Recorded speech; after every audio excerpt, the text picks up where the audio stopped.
الحمد لله رب العالمين والصلاة والسلام على سيد المرسلين وعلى آله وأصحابه أجمعين. أما بعد فأعوذ بالله من الشيطان الرجيم. بسم الله الرحمن الرحيم. وننزل من القرآن ما هو شفاء ورحمة للمؤمنين ولا يزيد الظالمين إلا خسارا. صدق اللہ العظیم.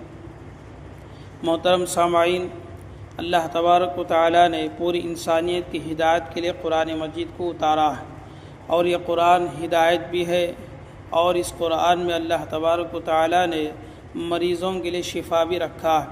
بہت ساری چیزوں کا علاج اللہ تبارک و تعالیٰ نے قرآن مجید میں رکھا ہے. بس ضرورت اس بات کی ہے کہ ان چیزوں کو تلاش کیا جائے اور جیسا عمل کرنا ہے اس کے مطابق عمل کیا جائے تو اللہ تبارک و تعالیٰ ضرور ہدایت بھی دیتا ہے اور ضرور شفا بھی عطا فرماتا ہے.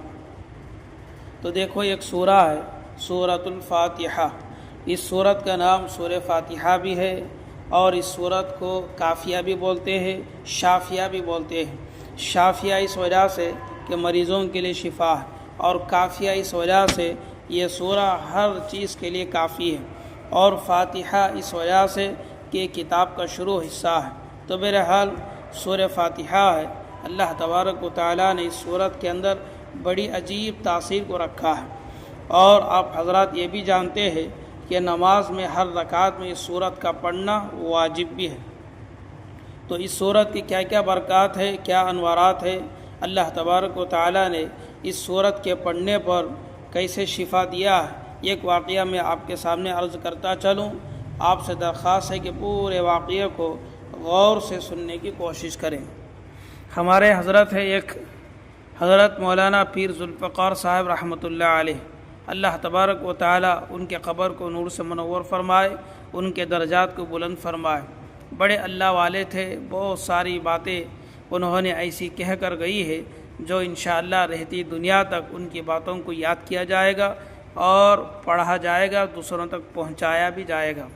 تو حضرت ایک تقریر میں فرماتے ہیں، اس واقعے کو نقل کرتے ہیں، کہتے ہیں کہ امریکہ میں ایک آدمی مالدار تھا جس کی زندگی میں سکون نہیں تھا.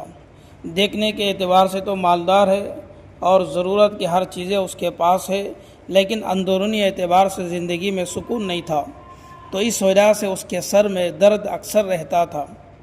تو حضرت فرماتے ہیں کہ ہمارے ایک دوست تھے جن کا نام تھا مسٹر احمد. وہ اسی امریکہ میں رہتے تھے اور سرکاری کام کے سلسلے میں وہاں گئے اور ایک مکان میں رہائش اختیار کر لی، یعنی وہ وہاں پر رہنے لگے. تو اس مکان کے قریب ہی وہاں کے مقامی لوگوں نے ایک مسجد بنائی تھی، اور یہ مسٹر احمد نے وہاں نماز پڑھنا شروع کر دی. تاہم اس امیر آدمی سے ان کی دوستی ہو گئی، اور اس کا مکان بھی قریب ہی تھا. دونوں کا مکان قریب بھی تھا اور آپس میں دوستی بھی ہو گئی. تو ایک دفعہ مسٹر احمد نماز پڑھنے کے لیے اپنے گھر سے نکلے تو اس انگریز نے پیچھے سے آواز دے کر کہا کہ مسٹر احمد ادھر آئیے، میں آپ کو گانا سنانا چاہتا ہوں.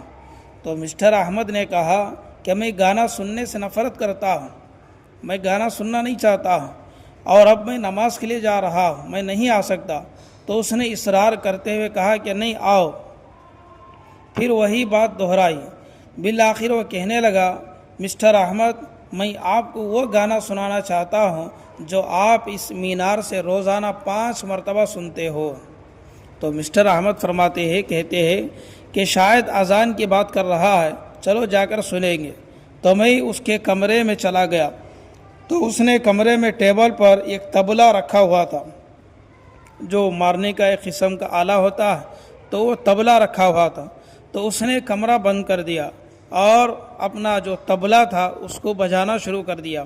میں پریشان تھا کہ ادھر جماعت کی نماز ہو رہی ہے اور نماز کا وقت بھی چل رہا ہے اور نماز نکل جائے گی، مگر اس نے تھوڑی دیر کے بعد طبلے کے سر پر الحمدللہ رب العالمین پڑھنا شروع کر دیا.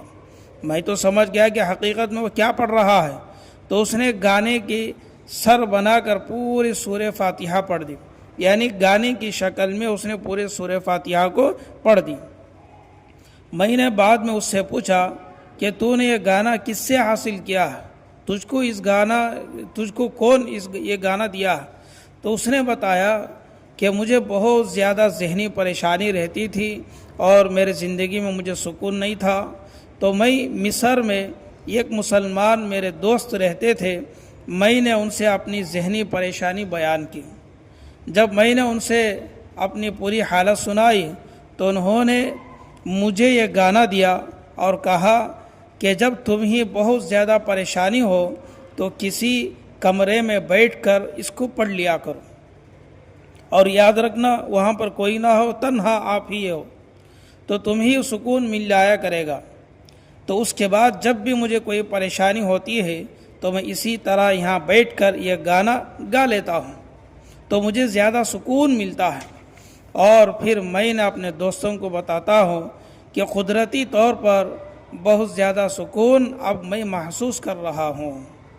تو محترم سامعین، آپ نے سنا کہ اس سورہ فاتحہ کے پڑھنے سے اس انگریز کو، اس مالدار کو سکون ملتا ہے۔ ذرا سوچ کر دیکھیں، ہم مسلمان ہیں، قرآن پر ہمارا ایمان ہے، اللہ پر ہمارا ایمان ہے، یقین کے ساتھ اللہ کی ذات پر بھروسہ کرتے ہوئے پورے شوق و ذوق کے ساتھ اگر ہم قرآن مجید کو پڑھیں گے تو کیا اللہ تبارک و تعالی ہم کو سکون نہیں دے گا؟ کیا ہماری زندگی میں ہم کو سکون نہیں ملے گا؟ جی ضرور ملے گا، بس ضرورت اس بات کی ہے کہ قرآن سے اپنا تعلق جوڑیے، قرآن کو اپنے سے اس سے نسبت بنائیے اور قرآن کو اپنی زندگی میں لانے کی کوشش کرے۔ اگر پڑھنا آتا ہے تو روزانہ کچھ نہ کچھ پڑھنے کی کوشش کرے، اگر پڑھنا نہیں آتا ہے تو سیکھ لینے کی کوشش کرے۔ یقیناً اللہ تبارک و تعالیٰ نے اس قرآن مجید میں بڑی عجیب تاثیر رکھا ہے، اور یہ تاثیر آپ کو دنیا میں بھی محسوس ہوگی اور انشاءاللہ آخرت میں بھی محسوس ہوگی۔ تو یہ ایک چھوٹا سا واقعہ ہے، نہ جانے ایسے کتنے واقعات ہوں گے اور کتنے لوگوں کی زندگیاں اللہ تبارک و تعالیٰ نے اس صورت کے ذریعے سے ان کو بدلایا۔ تو لہذا ہمیں بھی چاہیے کہ اگر کچھ پریشانی ہو تو سب سے پہلے نماز پڑھے اور اللہ تبارک و تعالیٰ سے دعا مانگے، قرآن کا کچھ حصہ پڑھے، انشاءاللہ اللہ تبارک و تعالیٰ ضرور اپنی زندگی میں سکون عطا فرمائے گا۔ اللہ پاک سے دعا ہے اللہ پاک ہم سب کو صحیح معنوں میں قرآن مجید کی قدردانی کرنے کی توفیق عطا فرمائے، آمین۔ وآخر دعوانا ان الحمد للہ رب العالمین۔